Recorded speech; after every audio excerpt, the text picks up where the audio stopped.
My name is Aria Lipscomb. I'm a senior here at UNCW. I am a communication studies major concentrating in broadcast journalism.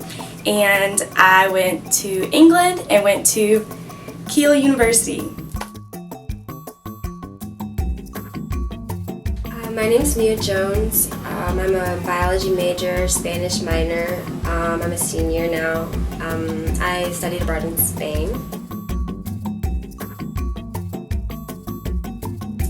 Well, I chose Spain because, I'm a Spanish minor and I wanted to get rid of some of the rest of my credits for my minor. And honestly, I've always admired Spanish culture, and I thought it would be a great way to learn Spanish because, the goal is to eventually become fluent someday. So, yeah. I decided to study abroad in England because it's very central. You can get to a lot of the other places in Europe from England. And also there's just so many things to see and learn in England itself. There's a lot of history, a lot of culture, different foods, different people, and also I'm not very great at foreign languages, so going somewhere where they speak English was the first thing I was looking for. My experience as an African American in England was a little bit different. I was a little nervous because I wasn't exactly sure how people were going to treat me or think about me, especially coming from UNCW, where it's predominantly a white institution. But I found it to be very, it didn't really matter. No one was looking like, oh, she's black, like she must have these experiences. No one even really mentioned my color at all. They were more worried about me being American and how I was dealing with all the political stuff that was going on here. Even for the other African Americans that go to Keele on a regular basis, it never seemed to be an issue for them.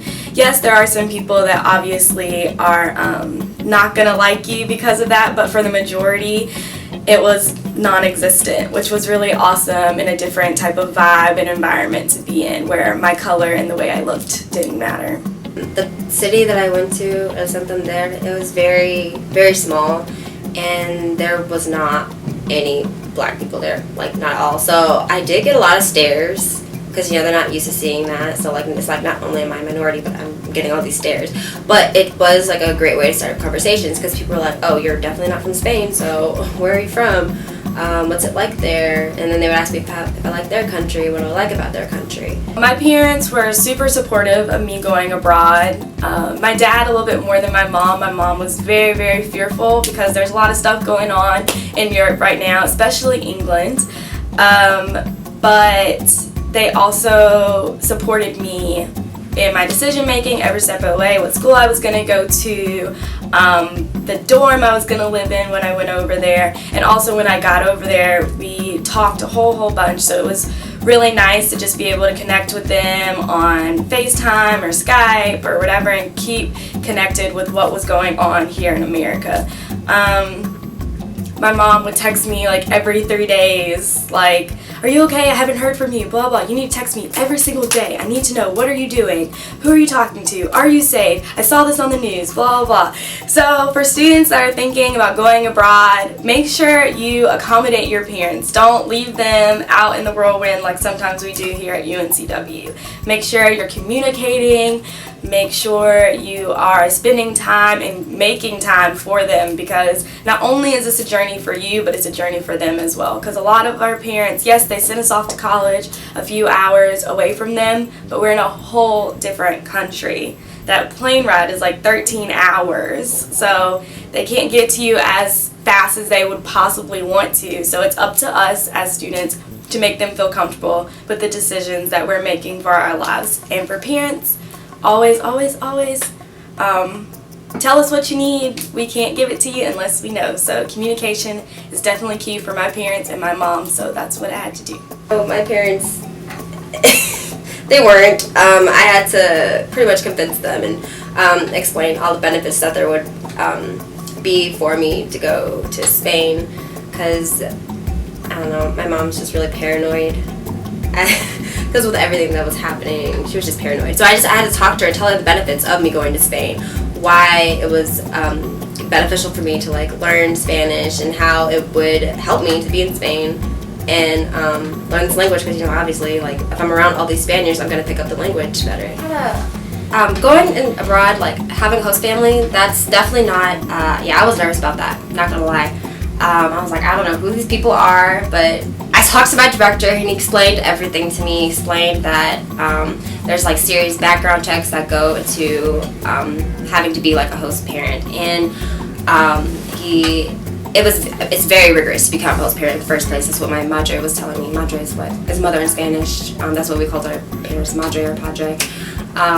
And I absolutely love my madre. That was one of the best parts about it. She was absolutely amazing. One time I had gotten a really bad cold, but I'm still in Spain, I'm trying to live my life, go out and see what's going on.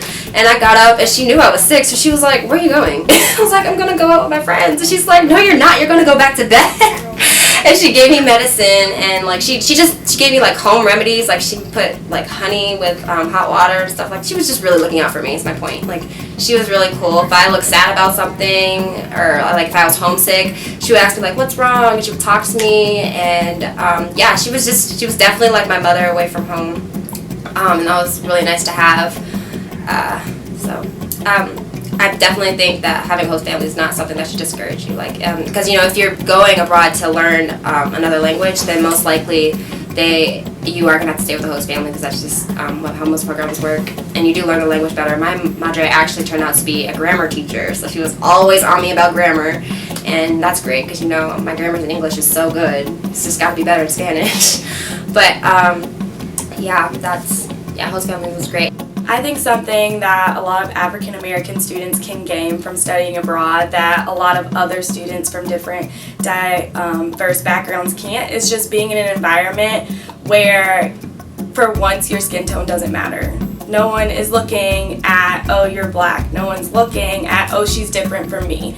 If anything, they're worried about the country that you come from, what we believe, who we are. We see ourselves as Americans, and that's what they're thinking of us as well. So I think it's just being able to finally be in an environment where no one is looking at my skin tone or who they perceive me as just based off of the way I look, but they actually want to know the things that I know, the things that I learned, the country that I come from.